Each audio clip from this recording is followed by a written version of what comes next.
all of us in this room would not be here without you and others like you. So thank you very much. Thank you, and I totally agree.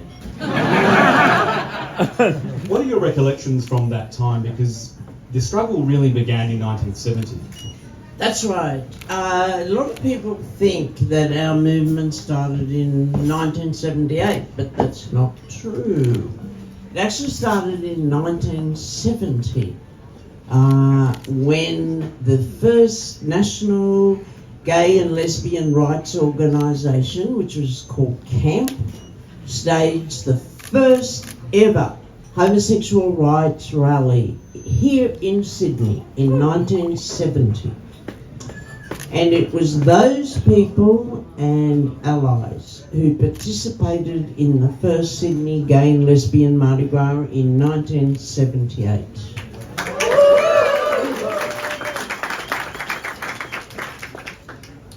Sex between men was illegal in New South Wales in 1978. It's a bit of a non-sequitur. But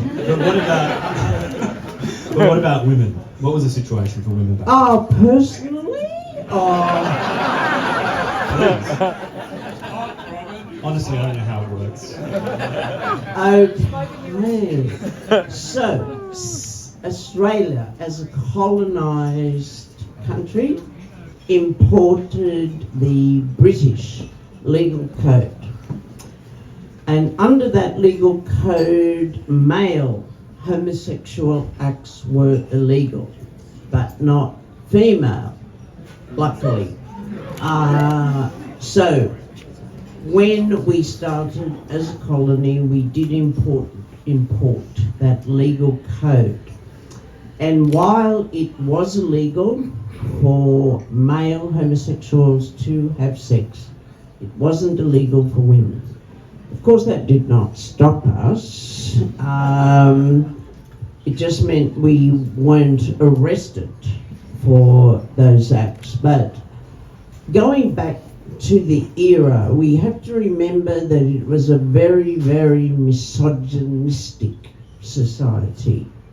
So as lesbians, we were doubly oppressed as women, and as women who rejected having to have male partners, as women who preferred to have female partners. So that came with many, many issues, but as lesbians, we also fought for decriminalisation of male homosexuality, which in this state happened in 1984.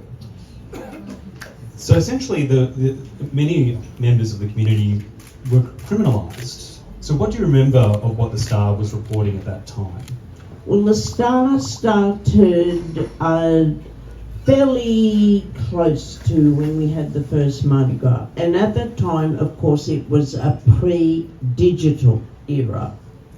The print media was incredibly important to our community because we didn't have Facebook, we didn't have email, we didn't have all of the other social media that we have today.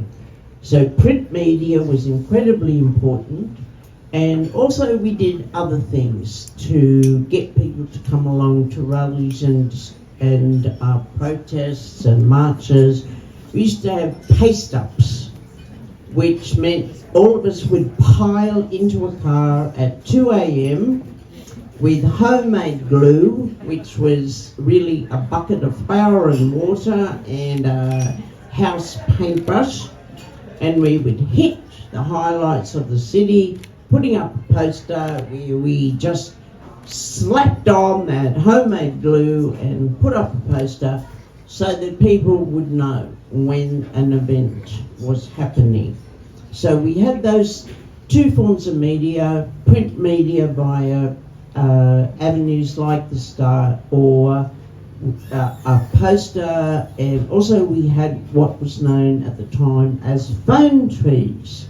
So phone trees was a household of, say, lesbians or gay men. I was a member of the household at Booth Street, Annandale, which went on for years and years, where we would get a call about an upcoming demo, and we had a list of people that we would ring on the landline, because there was no such thing as mobile.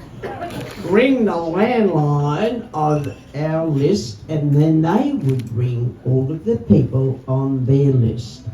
And we got the word out pretty quick. A demo was on tomorrow, time and place, and people would roll up.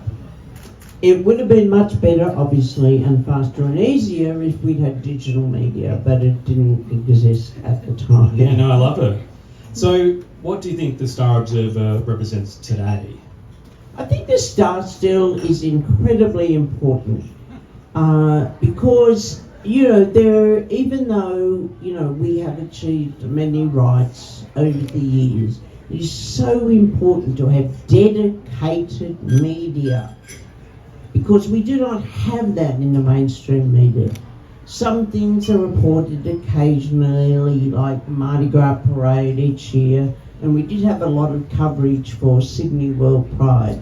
But it is around these specific events that we get coverage.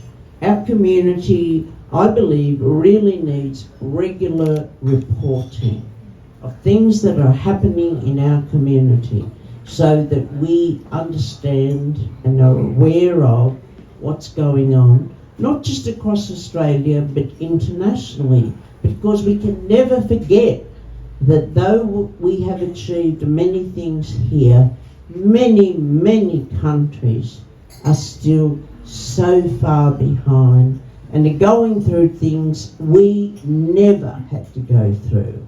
And my heart goes out to those countries, and I really, really hope that our community here in Australia keeps that in mind and keeps fighting for those people.